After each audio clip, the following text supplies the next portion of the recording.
श्री हरे नमः।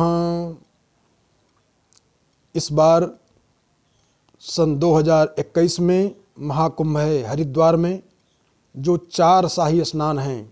11 मार्च महाशिवरात्रि को शाही स्नान, 12 अप्रैल को सोमवती अमावस्या, 14 अप्रैल को वैशाखी स्नान, 27 अप्रैल को चैत्र पूर्णिमा का स्नान। बड़ा फल होता है। ऐसी पौराणिक कथा है कि जब दुर्वासा जी के श्राप से देवासुर संग्राम हुआ तो देवता पराजित हुए। देवताओं की सारी संपत्तियां दैत्यों ने छीन लिया।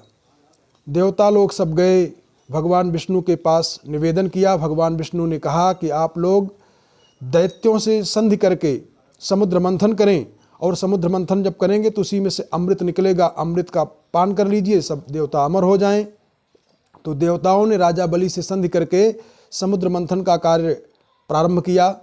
उसमें वासुकी नाग को रस्सी बनाया, मंदराचल पर्वत को मथानी बनाया, और जब मंथन हुआ तो उसमें से 14 रत्न निकले।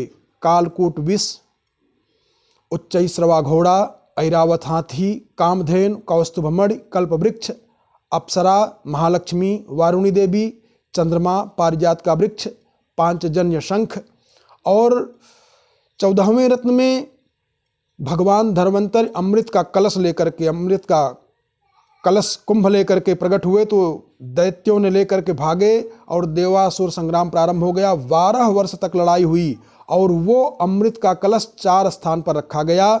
वो 4 स्थान हैं श्री तीर्थराज प्रयागराज महाराज, और हरिद्वार, उज्जैन और नासिक। तो 12 वर्ष तक देवासुर संग्राम हुआ, इसलिए 12 वर्ष के बाद इन 4 स्थानों पर कुंभ का महापर्व लगता है, जिसमें स्नान करने का बहुत बड़ा महात्म्य होता है, बहुत फल होता है। जिसमें इन 4 स्थान पर महाकुंभ के समय पे कोई स्नान करता है तो उसको 1000 कार्तिक स्नान प्लस 100 माघ स्नान प्लस अनगिनत वैशाख स्नान प्लस अनगिनत नर्मदा स्नान प्लस सहस्र अश्वमेध यज्ञ प्लस 100 वाजपेय यज्ञ प्लस 1 लाख पृथ्वी की परिक्रमा का जो फल होता है, उसके बराबर कुंभ स्नान का फल होता है। हर हर गंगे।